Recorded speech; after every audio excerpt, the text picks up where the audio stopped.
We can do that at the last one. Well, that means we got to wait a while then. Yeah, at least a year. Jim, another fantastic performance, just on front. Yep. How are you feeling now? You've had a little bit of time to sort of reflect on your time out there. Things just get more sore. It was a good fight.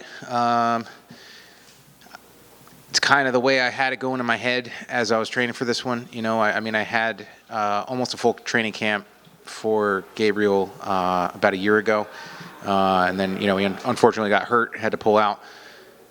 So I knew what the fight was going to be like. I knew what to expect. Super tough dude, heavy leg kicks, good straight punches. But I knew I'd have an advantage on the mat, and I've heard that he's the hardest leg kicker at AKA, and it's like, all right, hold my beer, we can see about that. So yeah, that's the way I expected it. Good tough fight, and kind of like I sat here, a few days ago and said, even though the opportunity to fight at 300 was on the shelf or there in front of me, I wasn't going to do anything that tonight that wasn't Jim Miller style. So I went out there. I fought like I always try to fight.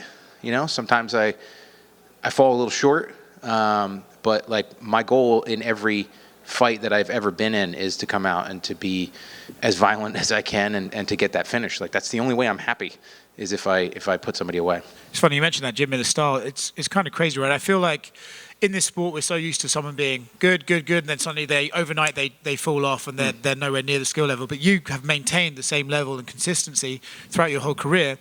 First of all, what do you attribute that to? And secondly, do you just see I'm just going to keep going until that day comes, or I'm going to know before anyone else does, and I'm going to get out before that day comes? I'm gonna know, really, and it's not the fights necessarily, right? It's more so the training camps. Training as a 40-year-old lightweight. I have to make concessions, on every day. It's about sacrificing certain things. My goals when I step onto the mat to train is to be healthy, and then to be in shape, and then to be good at what I'm good at, and then to be ready for what my opponent brings. So I'm not going to do anything like the silly stuff, like starting bad positions, all this stuff. Oh, this guy's good at arm bars, let's start in an arm bar. We're been there, done that. I've got those reps in. So if I can't make it through the camps, then I know it's going to be it's time to hang them up. The other side of that, what I attribute this career to, there's too much. I could go on for an hour. I think, the lazy answer is luck and genetics, But there's been a lot. There's definitely a lot. I about a decade ago, right, decided to start my own gym and go to the small gym, right, and do it with a small team of guys that I can trust. That can give me the looks that I need and make sure that I'm healthy and improving, and not have to deal with some of the things that you have to deal with at big gyms. There's definitely a positive to it, but then one of the reasons that I left and started there was too many negatives. There's too many negatives. It's here's this, random Chechnyan or something like that, doesn't speak English. We can't tell him what to do, and he's stomping knees and stuff like that. So because it's hey, he's got potential, which is great, and you want the guy to come in and help you become a better fighter, but there are a lot of careers that have been cut short by injuries in rounds that they didn't need to do in the gym, and silly mistakes. And also going to that small gym where then I was kind of the guy in control of my own, destiny. There's positives to that and there's negatives to that. I mean, having somebody push you is great, but I've always been able to push myself. So I've got great guys. They'll do what I ask, and push the hell out of me. But it's as you get into your mid to late 30s as a fighter, it's the number of bad days that you have on the mats, it goes up quite a bit. You know, when you're 26, it's like you have one bad day a year. When you're 36, it's like riding a roller coaster. So while there are a lot of great coaches, around the world, and they love their guys, they're not inside their body. They don't know what they feel like, and I feel like if the fighters had a little bit, I don't know, like we're more willing maybe to say like, hey, coach, today might not be the day. It's sparring day, but today might not be the day for me. And the problem is you feel like a bitch. Like it's hard. Like we get into a cage and beat the crap out of each other, and it's like it's hard to tell somebody that you care about and that cares about you and that wants you to be successful. We need to throttle back today. That's a really difficult thing to do. So like me not having to do that and me being able to gauge it myself, I think saved me a lot of injuries in the gym so that I can still be coming into the octagon healthy and fighting well. I feel like every single time you've been in front of us for the last multiple years, right? UFC 300 has been the question, been the storyline. It's here. Yeah. Like, you have it now. It's right there. Is Paul Felder the guy that you think you should step in there and celebrate that occasion with? I don't know. Like Paul and I almost fought, when was that, 2015?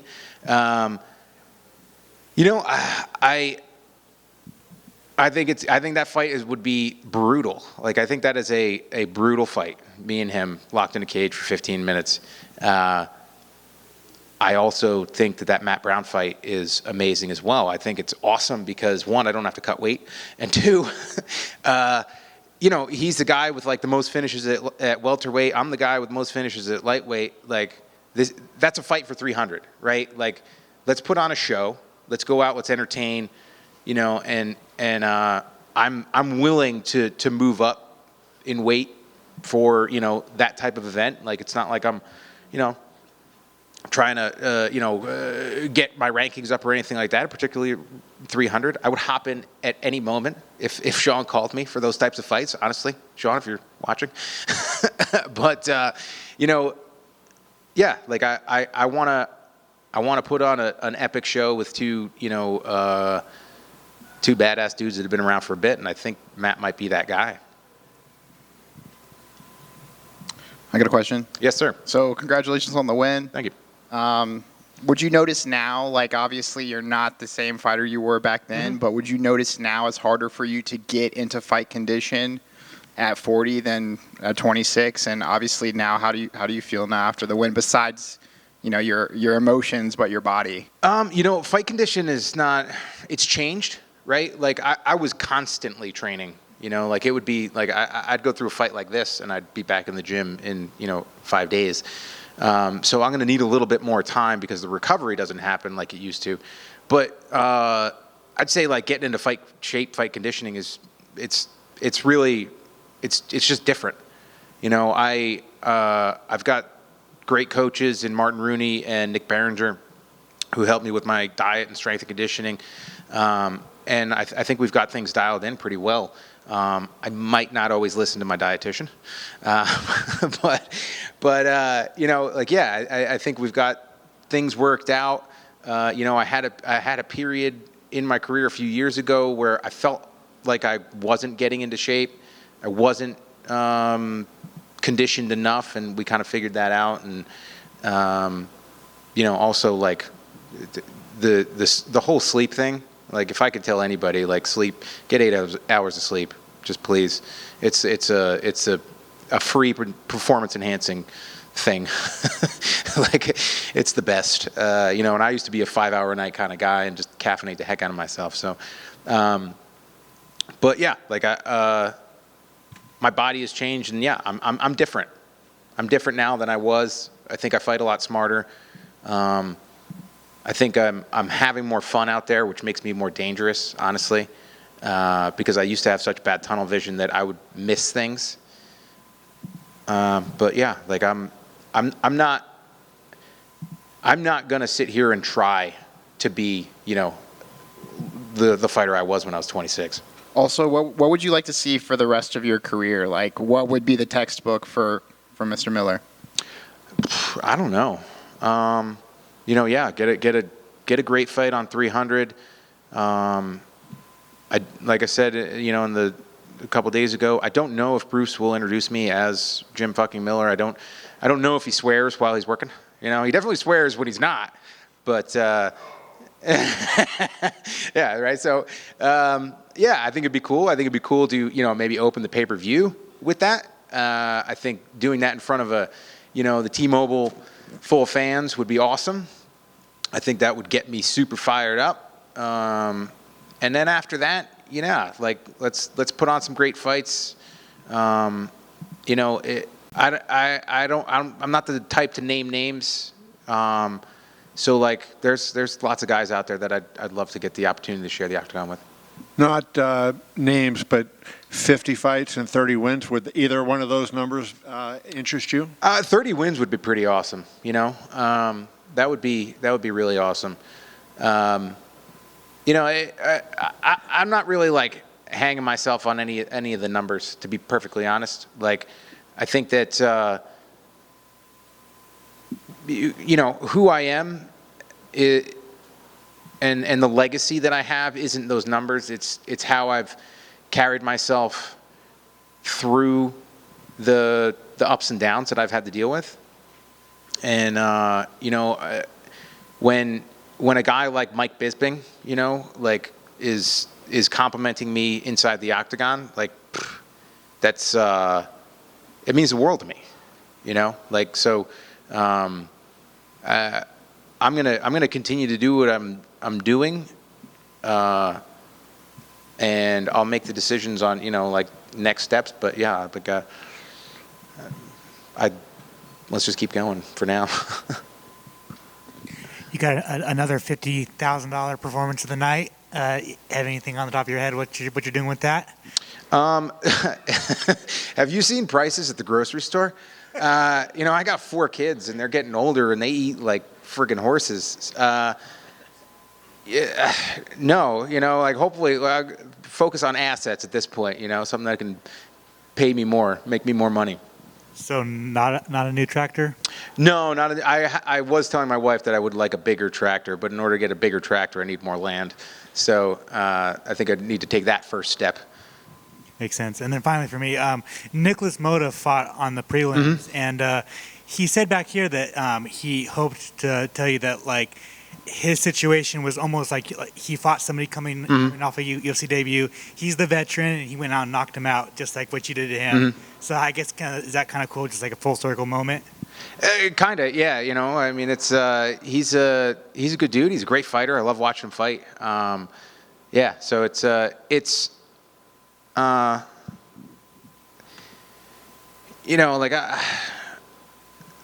don't want to. I don't know, ruin it by saying, but the respect that I get from my peers, it means everything to me, So that's I think that's what we should all be striving for, is the people that have been in the trenches with you to understand what you've done, and if I can have a positive effect on some of these newer guys' careers and the way they go about it and the way they carry themselves, then that makes me happy. Going back to the right here, how you want Bruce to introduce you. Were you surprised at how the fans kind of really got behind that immediately and were really supportive, or have you noticed the fans have always kind of been supportive of that sort of stuff with you? They've always been kind of supportive of that stuff, I didn't expect it to explode like it did, but it's I earned that nickname, right? I earned that nickname by the way that I do business inside the octagon and even outside, right? And I earned that nickname from a guy that was at, matchmaking at UFC 2. So when Joe Silva calls you that, it's pretty cool. So I'm glad that the fans are behind it, and it's not the easiest nickname to to promote, but it's there.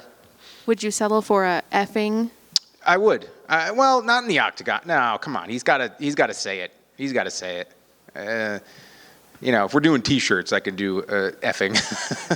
Over here. Paul was just in here, and I asked him about his original approach for you back in 2015 where you're supposed to fight. Mm-hmm. So I guess now that you're in here, what was you and your team's original approach to fighting Paul? I can't remember.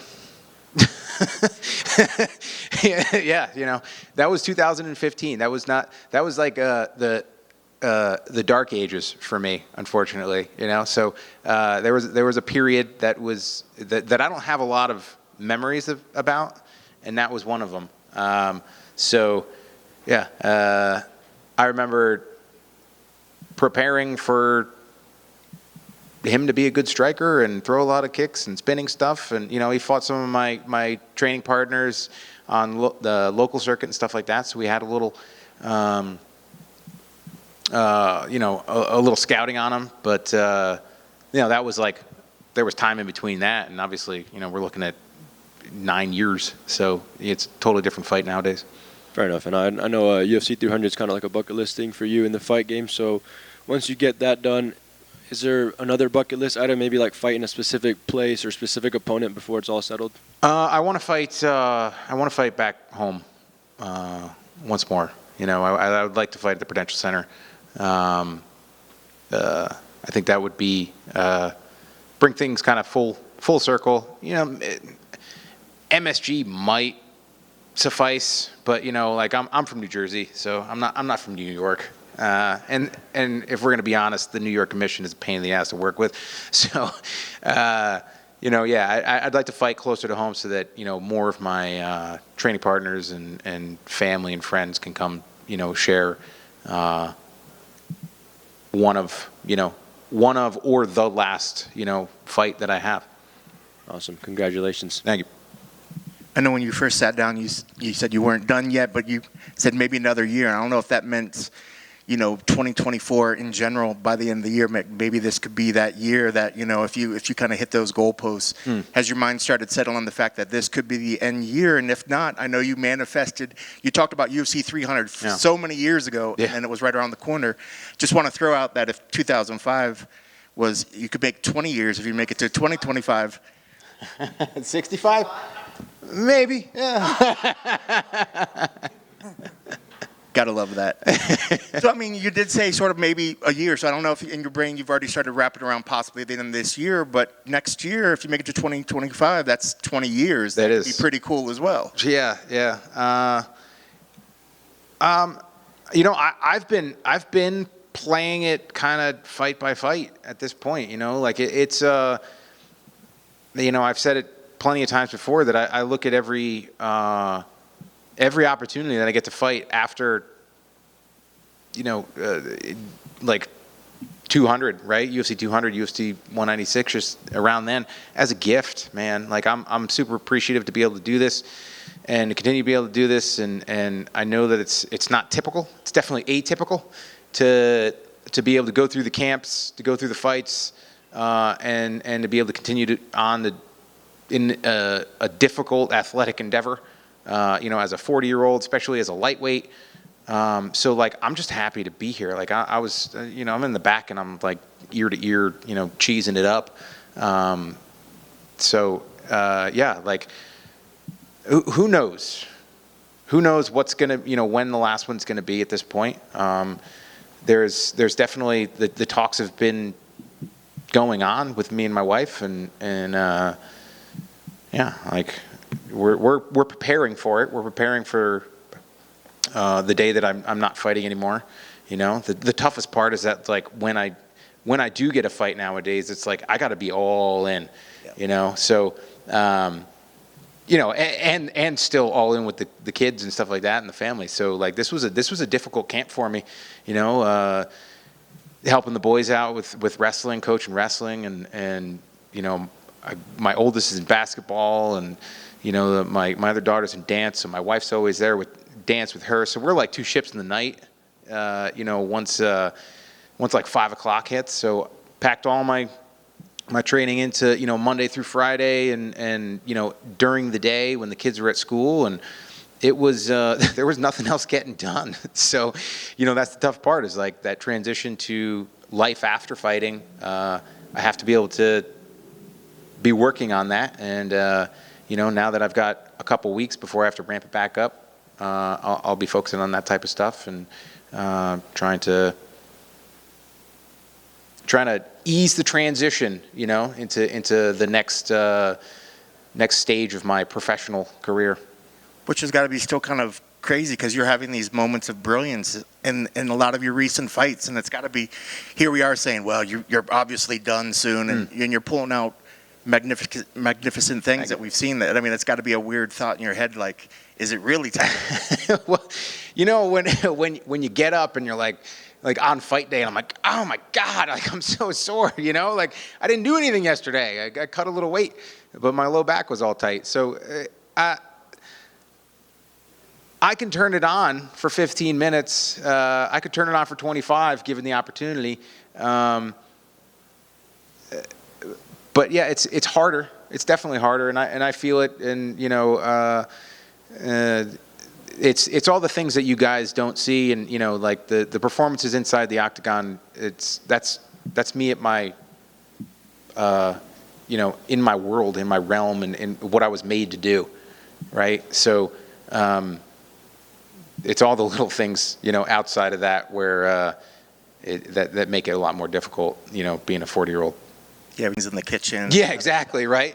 Like just wheel me around and just push me onto the mat twice a day, maybe onto the bike once, and that, and then back to bed. Awesome. Well, congrats on the victory. It was Thank you. one heck of a performance. Thank you very much. Thank you, guys.